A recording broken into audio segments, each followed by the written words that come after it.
principalement ces véhicules, c'est des véhicules qui peuvent aller jusqu'en France.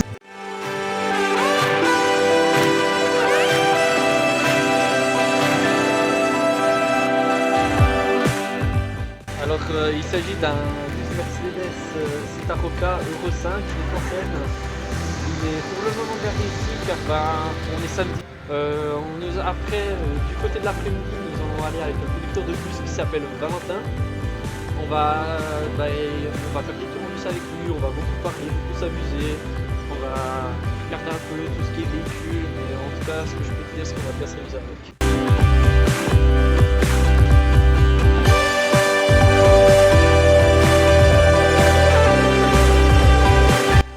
Donc là nous sommes actuellement sur la ligne 304 en direction de, j'arrive pas à lire, la chaux de fond. C'est Épature Nord. Épature Nord. Non, ça c'est le prochain arrêt. Du coup, nous allons nous rendre sur le lieu du fameux accident que nous avons parlé tout à l'heure. Nous venons discuter avec mon collègue et nous avons pris la décision d'aller vous montrer l'endroit où s'est passé l'accident. Peux-tu nous expliquer vraiment un peu plus pourquoi c'était si tragique que ça, cet accident? En fait, de base, les Français nous ont acheté les Solaris hybrides pour remplacer les anciens Solaris Trolino. C'était un pacte, on va dire, avec Solaris qu'ils ont fait. Donc Solaris ont repris les Trolino et ils les ont offerts comme cadeau à Transit des Solaris hybrides. Et dans la série des Solaris hybrides, c'est la série 341 à 347. Et c'est le bus numéro 345 qui a eu cet accident tragique. Sans trop nous en parler, qu'est-ce qui s'est à peu près passé dans les grandes lignes? Parce qu'on en parlera sur le lieu d'accident. Qu'est-ce qui s'est passé? Ouais, dans les grandes lignes en quelque sorte. Pour que... le bus il a fini tout droit dans un poteau de trolleybus. Exactement. Si je trouve une image, je vous la mets maintenant actuellement à l'image. Déjà qu'on va à l'arrêt, c'est assez incroyable, je trouve. En tout cas, merci de me Et il y a encore des traces. Ah, il y a encore des traces. Bon, alors on ira voir tout ça.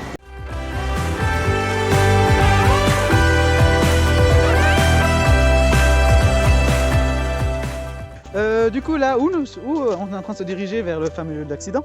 Alors, on se dirige vers le lieu d'accident qui est juste à côté du terminus des Éplatures Nord, qui est juste à côté d'un site commercial. Puis là, on se rapproche du lieu de l'accident.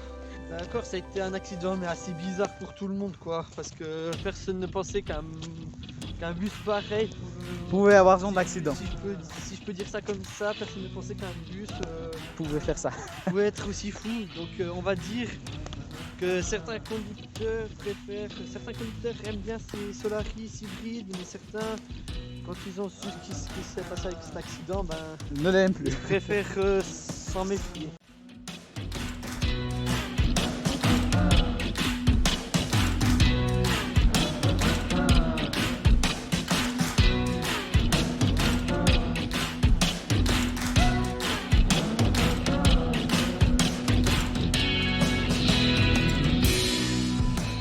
Alors là, vous me voyez plus parce que je suis derrière la caméra, parce que je dois tenir la caméra. Mais nous sommes actuellement du coup à l'endroit de l'accident. Donc notre collègue va nous expliquer. Voilà. Donc si vous pouvez voir depuis la vidéo, il y a encore des traces du lieu de l'impact de l'accident. Ça va en tout cas jusqu'en haut là, tout là-haut, environ 3,5 mètres, la taille du véhicule. Et si on regarde la route, faut juste s'imaginer un Solaris hybride des Transen qui est venu se foncer totalement sur ce poteau. Donc depuis la fond de la ligne droite là-bas, oui, on va dire d'un coup comme ça là-dedans. Oui, si tu vois à peu près on va dire si tu vois le petit buisson là, le conducteur à partir depuis là il n'a pas pu freiner à cause des problèmes que je t'ai expliqué. Du coup, oui, tu me les as expliqués, mais tu ne les as pas expliqués à la vidéo. Non, pas du tout. Du coup, qu'est-ce qui s'est vraiment passé ce jour-là? Alors, le conducteur de bus, il a voulu, comme autre conducteur, ralentir et prendre ce virage pour descendre. Donc la descente est là-bas, après on tourne à droite et le terminus est juste là-bas derrière. Juste là. Ah ouais. Où il y a écrit Manor en bleu. Ah ok. Bon. Le terminus est juste là. Ah ok. Et en fait, en tout ce qui s'est passé, c'est le conducteur il a voulu ralentir, freiner, donc les freins étaient restés bloqués, la pédale d'accélérateur est restée bloquée, le volant ne voulait plus tourner tout ce qui est frein d'immobilisation ne répondait plus. Le chauffeur a rien pu faire, puis c'est le bus qui a fini dans ce poteau. Et quand les pompiers et la police et les ambulances sont arrivés sur le lieu de l'accident, le bus il accélérait encore.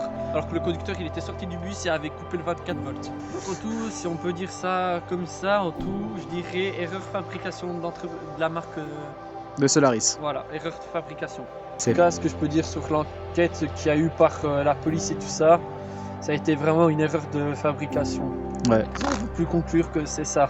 Voilà. D'ailleurs, comme tu m'as dit, c'était un Solaris, mais là, il y a des lignes aériennes. Alors, pourquoi normal qu'il y ait des lignes aériennes, parce que comme j'ai dit dans la vidéo juste avant, les trolleybus ont roulé à la chaux de fonds jusqu'en 2012.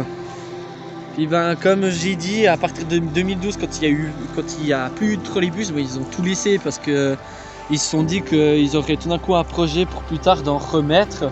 Ce qui est le cas, comme j'ai dit, pour 2023, des S-Light Tram qui reviendront. Donc dès 2023, si vous venez sur le réseau de la chaux de fonds, ici vous pourrez voir des light trams qui passent. Puis en plus les câbles ils viennent d'être rénovés. Alors ça c'est un Mercedes Citaro GU Facelift de 2010-2011 par là. Alors il est de 2010. Et puis ceux-là ils partent d'ici quelques années parce qu'ils sont vieux. Puis bien sûr c'est un bus interurbain qui est sur une fameuse ligne de ville. Puis bien sûr c'est un collègue que je connais bien donc il est très gentil. Puis bien sûr comme sur celui-là vous pouvez voir les autres angles morts parce que c'est principalement pour la France. Exactement. Donc merci pour ces explications et on se retrouve après pour d'autres explications.